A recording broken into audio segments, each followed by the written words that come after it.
Dear students, today we are going to discuss how to solve a transportation problem. നമ്മൾ കഴിഞ്ഞ ക്ലാസ്സിൽ പറഞ്ഞിട്ടുണ്ടായിരുന്നു transportation problem solve ചെയ്യുന്ന മെത്തേഡ്സുകൾ ഏതൊക്കെയാണ്. We know there are three methods to solve a transportation problem. That are NWC method, LCM method and WAM, Vogel's approximation method. Transportation problem solution എന്ന് പറയുന്നത് രണ്ട് stage ആണ്. അതിൽ ഫസ്റ്റ് സ്റ്റേജ് എന്ന് പറയുന്നത് initial feasible solution കണ്ടുപിടിക്കുക എന്നുള്ളതാണ്. Initial feasible solution. First stage is finding initial feasible solution. Then second stage is finding the optimal solution. അപ്പോൾ ഇങ്ങനെ രണ്ട് സ്റ്റെപ്പാണുള്ളത്. ഒരു ട്രാൻസ്പോർട്ടേഷൻ പ്രോബ്ലം സോൾവ് ചെയ്യുന്ന സമയത്ത് we need to follow two step. First step എന്ന് പറയുന്നത് finding of initial feasible solution and second step is that finding the optimal solution. ഞാൻ നേരത്തെ പറഞ്ഞു ട്രാൻസ്പോർട്ടേഷൻ പ്രോബ്ലം സോൾവ് ചെയ്യാൻ we have three methods. First one is NWC, north west corner method, NWCM, and second one is LCM, least cost method, and third one is Vogel's approximation method.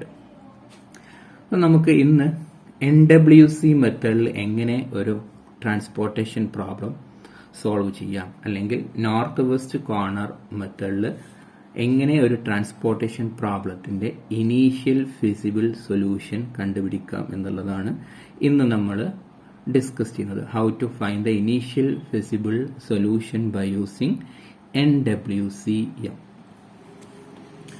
Let us look with an example. See the transportation model. Here we have three origins and four destinations. Three production centers O1, O2, O3 and four destinations or demand centers D1, D2, D3 and D4. We can see that in the production center 1 or origin 1 there have supply of 6 quantity 6 and in production center 2 supply of 8 and in production center 3 or origin 3 supply of 10 unit. Then in demand center 1 the demand required for D1 or demand center 1 is 4 unit product, and for destination 2 or demand center 2 the demand required is 6 unit of product, and in 3 the demand is 8 and the D4 or demand center 4 the demand required is 6 unit. So this is the transportation problem we need to solve by NWC method, north west corner method. Let us look how to solve. Before that, last ക്ലാസ്സിൽ ഞാൻ പറഞ്ഞിട്ടുണ്ടായിരുന്നു ഏതൊരു transportation problem solve ചെയ്യുന്ന സമയത്ത് നമ്മൾ ആദ്യം ശ്രദ്ധിക്കേണ്ടത് whether it is balanced or unbalanced. Transportation problem balanced ആണോ അല്ലെങ്കിൽ അൺബാലൻസ്ഡ് ആണോ എന്ന് ചെക്ക് ചെയ്യണം. ആദ്യം നമ്മൾ ഒരു ട്രാൻസ്പോർട്ടേഷൻ പ്രോബ്ലം സോൾവ് ചെയ്യുന്ന സമയത്ത് ആദ്യം നമ്മൾ ചെക്ക് ചെയ്യേണ്ടത് whether it is balanced or unbalanced. ഒരു ട്രാൻസ്പോർട്ടേഷൻ പ്രോബ്ലം ബാലൻസ്ഡ് ആണെന്ന് പറയുന്നത് എപ്പോഴാണ്? When the total demand is equal to total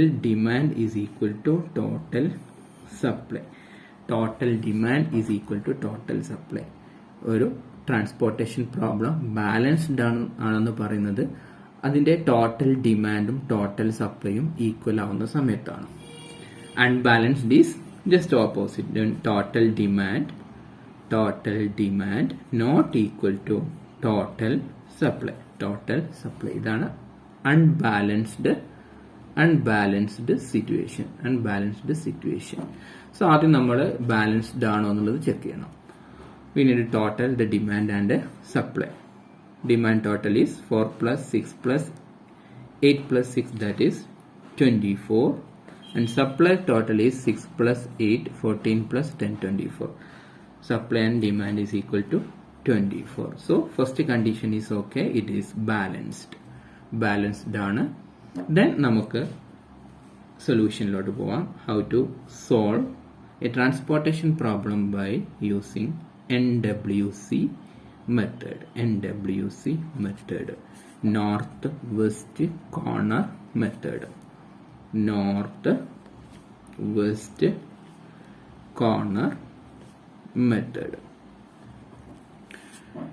ഈ മെത്തേഡ് വെച്ചിട്ട് നമ്മൾ ആദ്യം ചെയ്യേണ്ടത്, the first step is that select the upper left corner of the matrix and allocate to that cell. ഈ ഒരു മെട്രിക്സില്, ഈ ഒരു പ്രോബ്ലത്തിലെ അപ്പർ ലെഫ്റ്റ് കോർണർ എന്ന് പറയുന്നത് 1 ആണ്. Upper left corner is this cell. ഈ സെല്ലിനെയാണ് നമ്മൾ അപ്പർ ലെഫ്റ്റ് കോർണർ സെൽ എന്ന് പറയുന്നത്.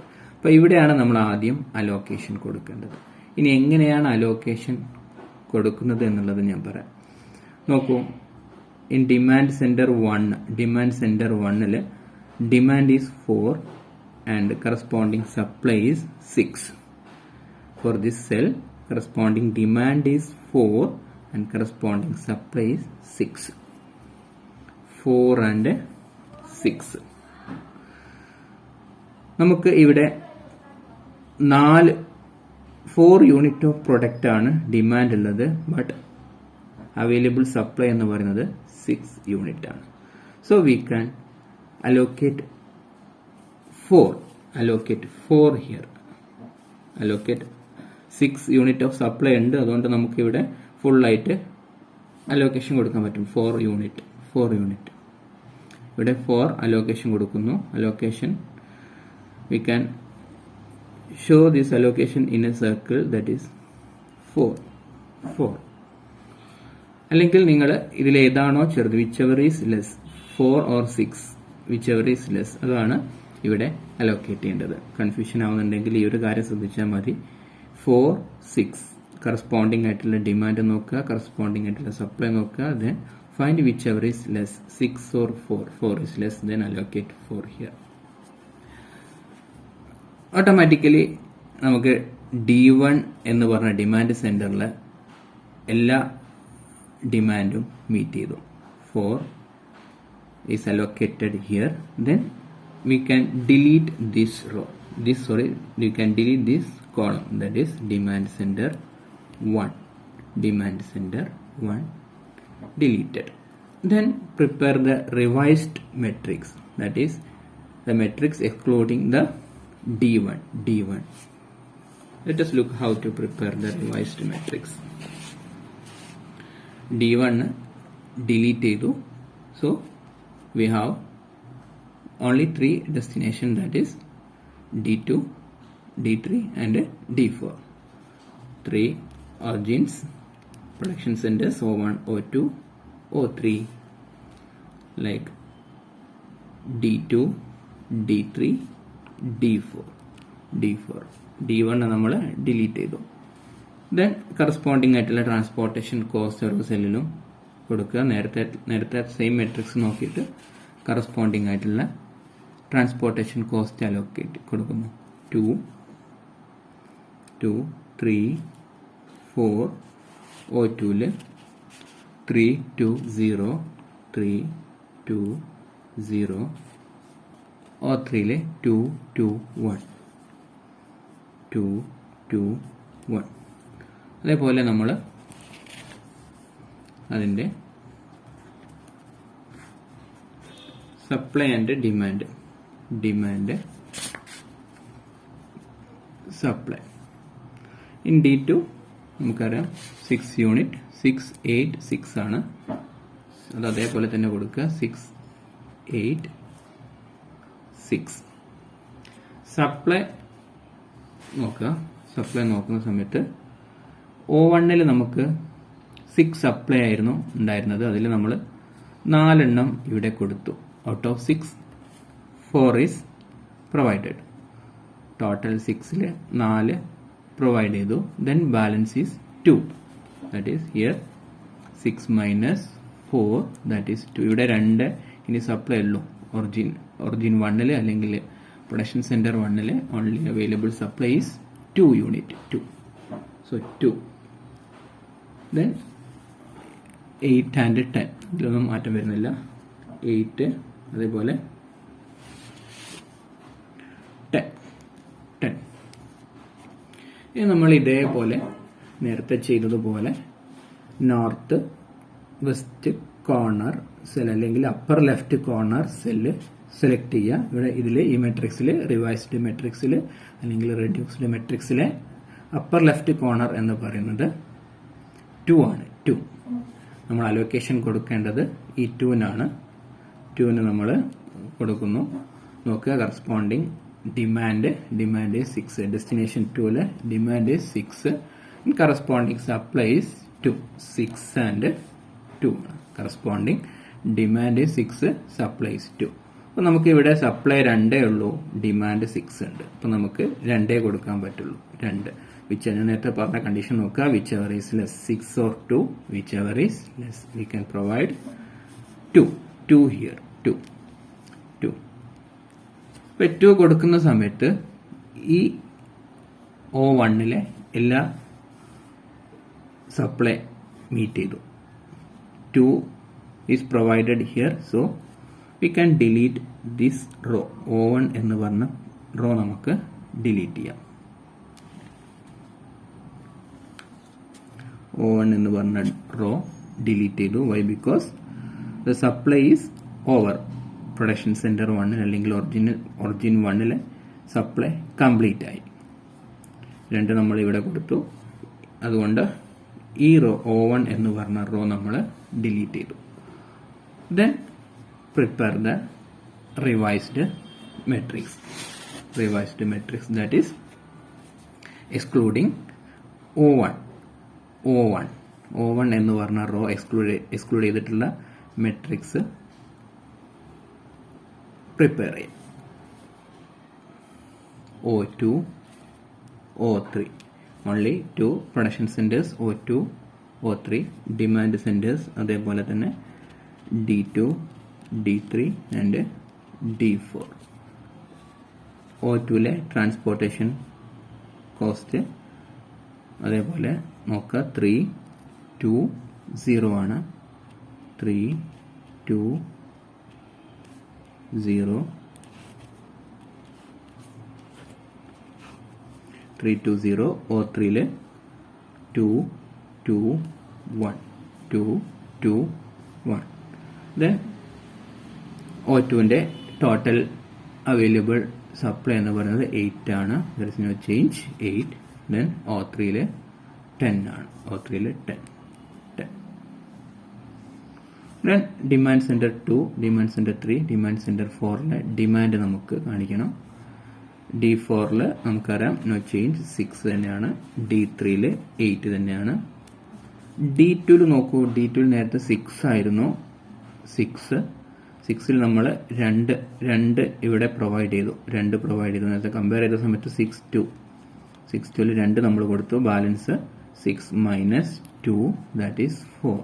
4 ഉള്ളൂ. അപ്പോൾ ഇവിടെ നമ്മൾ available demand for demand centre 2 is 4 unit. Then repeat the steps. Allocate to the upper left corner cell, that is 3. 3 നമ്മൾ അലോക്കേഷൻ കൊടുക്കുന്നു. 3 എത്ര കൊടുക്കുന്നത്? corresponding supply is 8. corresponding demand is 4. 3 corresponding demand 4 ആണ്. supply available supply 8 ആണ്. 4 8 whichever is less 4, so we can provide 4 here. 4 കൊടുക്കുന്ന സമയത്ത് corresponding ആയിട്ടുള്ള ഈ കോളം D2 എന്ന് പറഞ്ഞ കോളം ഡിലീറ്റ് ആവുന്നു. D2 കോളം ഡിലീറ്റ് ആവുന്നു. Then prepare another matrix, revised matrix, that is D3 D4 അതേപോലെ O2 O3 O2 O3 D3 D4 values അതേപോലെ കോപ്പി ചെയ്യാം. 2 0 2 1 2 0 2 1 2 0 2 1 2 0 2 1 സപ്ലൈ ഡിമാൻഡ് O2 നമുക്ക് നോക്കുക. O2 ഇവിടെ നോക്കൂ. O2 8 and 4 അല്ലേ, 8 യൂണിറ്റ് ഓഫ് സപ്ലൈ ഉണ്ടായിരുന്നു. അതിൽ 4 നമ്മൾ അലോക്കേറ്റ് ചെയ്തു. So remaining is 8 minus 4 8 minus 4 that is equal to 4. ഇനി 4 യൂണിറ്റ് ഉള്ളൂ. അപ്പം O2ന്റെ കറസ്പോണ്ടിങ് സപ്ലൈ ഈസ് ഓൺലി 4.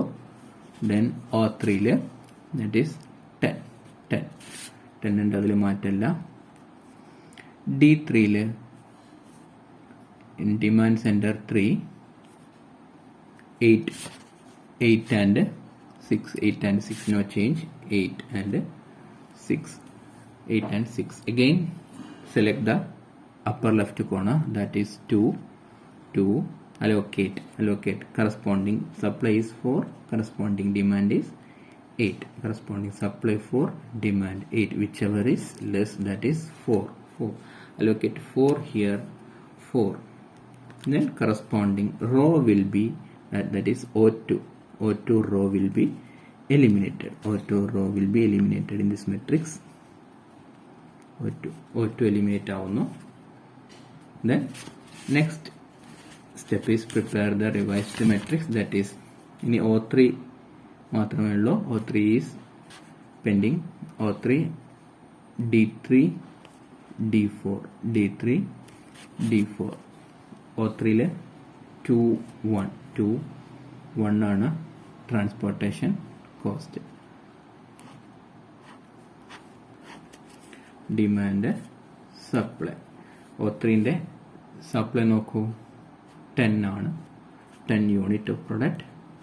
അതേപോലെ D3 D4 നമുക്കറിയാം 6 ആണ്, 6 D3 നോക്കൂ, ഇവിടെ 8 ആണ്. നമ്മൾ ഇതിൽ നിന്ന് 4 പ്രൊവൈഡ് ചെയ്തിട്ടുണ്ട് നേരത്തെ അല്ലേ. 8 4 ഇവിടെ കൊടുത്തിട്ടുണ്ട്. 4 അപ്പോൾ 8 minus 4 that's equal to 4. ഇവിടെ ബാക്കി 4 യൂണിറ്റ് ഓഫ് പ്രൊഡക്റ്റ് ഡിമാൻഡ് ഉള്ളൂ. 4 unit is remaining. So 4 here, balance is 4. Then again repeat the same procedure. Select the upper left corner, that is 2, and allocate here. ഇവിടെയാണ് allocation കൊടുക്കേണ്ടത്. Compare the demand and supply. Corresponding supply is 10, corresponding demand is 4. 10 and 4, whichever is less. 10 and 4, whichever is less. 4 is less. 4 is the least. So allocate 4 here. 4 here. Then corresponding D3 column, this column will be eliminated. ഇവിടെ 4 കൊടുക്കുന്ന സമയത്ത് ഈ 4 D3 എല്ലാ ഡിമാൻഡും meet ചെയ്തു. So D3 എന്ന് പറഞ്ഞ column നമ്മൾ deleted. D3 column is deleted. Then only one column and 1 row is pending. Prepare the revised matrix, that is O3 D4, corresponding cost is transportation cost is 1.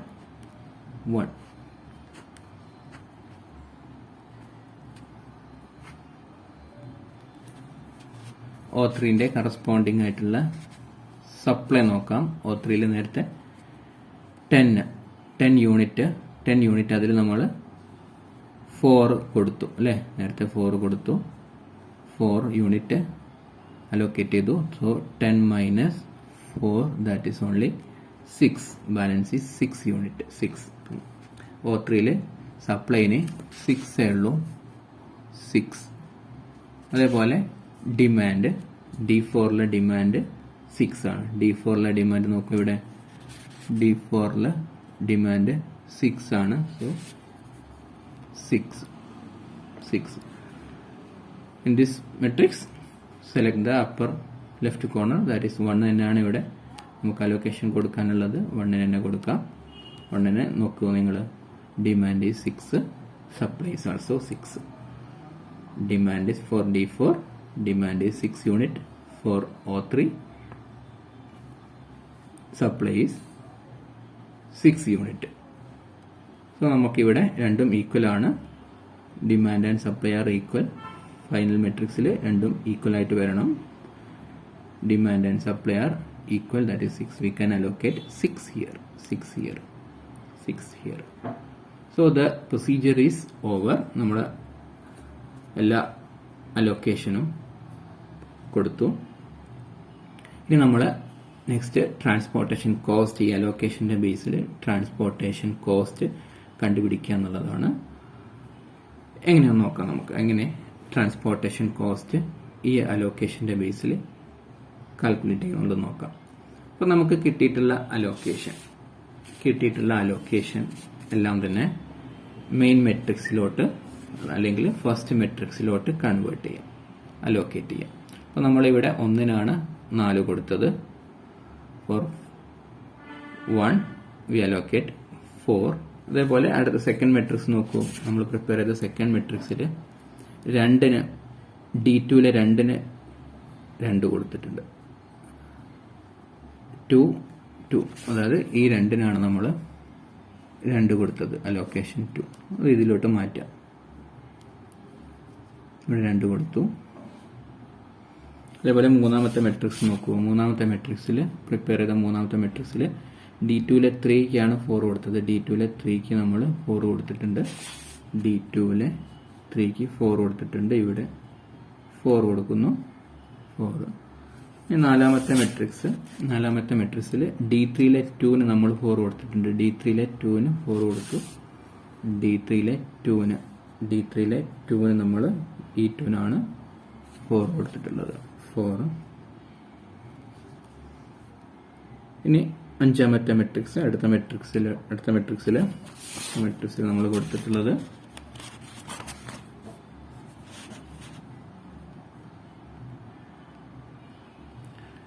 ടൂന് 4 ആണ്. D3 2 4 കൊടുത്തിട്ടുണ്ട്.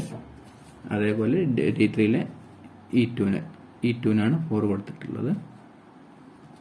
ഇനി അവസാനത്തെ matrix, prepare ചെയ്തിട്ടുള്ള അവസാനത്തെ matrix 1 6 കൊടുത്തു. D4 1 6 allocate ചെയ്തിട്ടുള്ളത്.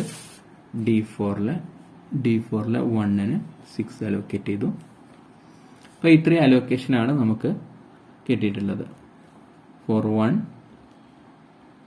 4 is allocated in this cell, 2 is allocated in this cell, 4 is allocated, 4 and 6. ഇത്രയും അലോക്കേഷനാണ് നമുക്ക് കിട്ടിയിട്ടുള്ളത്. ഇനി എങ്ങനെ ട്രാൻസ്പോർട്ടേഷൻ കോസ്റ്റ് കണ്ടുപിടിക്കാം എന്നുള്ളത് നോക്കാം. Transportation cost is equal to transportation cost is equal to 4 into 1 അല്ലെങ്കിൽ 1 into 4 plus next allocation 2 into 2 plus next allocation 3 into 4 plus next allocation 2 into 4 plus next allocation 2 into 4 plus next allocation 1 into 6 ഇത് ചെയ്യുന്ന സമയത്ത് 4 plus 2 into 2 4 plus 3 into 4 12 plus 4 into 2 8 plus 2 into 4 8 plus 1 into 6 6. 8, 10, 18, 26, 32. Total transportation cost is 32. 32 ആണ് NWC മെത്തേഡിൽ transportation cost. ഇതാണ് initial ഫേസിബിൾ solution. Initial ഫേസിബിൾ solution ഉണ്ട് NWC method. ഇത് നമ്മൾ allocation കൊടുത്തത് കറക്റ്റ് ആണോ എന്നറിയാൻ നമുക്ക് ജസ്റ്റ് ഒന്ന് ആഡ് ചെയ്ത് നോക്കിയാൽ മതി. ഇവിടെ നോക്കൂ, പ്രൊഡക്ഷൻ സെന്റർ 1 ടോട്ടൽ സപ്ലൈ 6 ആണ്. അത് മീറ്റ് ചെയ്തിട്ടുണ്ടോ നോക്കുക. ഈ റോയില് 4-2 അല്ലേ, അലോക്കേഷൻ കൊടുത്തത് 4-2, 4 + 2 ദാറ്റ് ഈസ് 6 കറക്റ്റ് ആണ്. സെക്കൻഡ് പ്രൊഡക്ഷൻ സെന്ററിൽ O2 സപ്ലൈ 8 ആണ്. നമ്മൾ നോക്കാം 4 + 4 അല്ലേ, അലോക്കേഷൻ നോക്കൂ 4 + 4 ദാറ്റ് ഈസ് 8. തേർഡ് പ്രൊഡക്ഷൻ സെന്ററിൽ സപ്ലൈ 10 ആണ്. 10 വരുന്നുണ്ടോ നോക്കാം. 4 + 6 അല്ലേ, അലോക്കേഷൻ 4 + 6 10 വന്നു. ഓക്കെയാണ്. ഇനി ഡിമാൻഡ് സെന്റർ നോക്കാം. D1 വേണ്ട ഡിമാൻഡ് 4 ആണ്, 4 യൂണിറ്റ് ആണ്. 4 അല്ലേ, ഇവിടെ 4 കൊടുത്തു. ഓക്കെ. D2 6 ആണ്, 6 കിട്ടുന്നുണ്ടോ നോക്കാം. 2 + 4 അല്ലേ, 2 + 4 = 6. D3 8 ആണ്, 8 വരുന്നുണ്ടോ നോക്കാം. 4 + 4 = 8. D4 6 ആണ്, that is 6 here, 6. സോ ഇങ്ങനെ നമുക്ക് നമ്മൾ കൊടുത്ത അലോക്കേഷൻ കറക്റ്റ് ആണോ എന്നറിയാൻ വേണ്ടിയിട്ട് സപ്ലൈ ആൻഡ് ഡിമാൻഡ് ചെക്ക് ചെയ്താൽ മതി. ഓരോ റോയിലെയും അല്ലെങ്കിൽ ഓരോ കോളത്തിലെയും സപ്ലൈ ഡിമാൻഡ് ടോട്ടൽ ചെയ്ത് വരുന്നുണ്ടോ നോക്കിയാൽ നമുക്ക് അലോക്കേഷൻ കൊടുത്തത് കറക്റ്റ് ആണോ അല്ലേ എന്നുള്ളത് അറിയാൻ പറ്റും. അപ്പോൾ ഇങ്ങനെയാണ് നോർത്ത് വെസ്റ്റ് കോർണർ മെത്തേഡിൽ ഇനീഷ്യൽ ഫെസിബിൾ സൊല്യൂഷൻ കാൽക്കുലേറ്റ് ചെയ്യുന്നത്. Hope you clear. Thank U.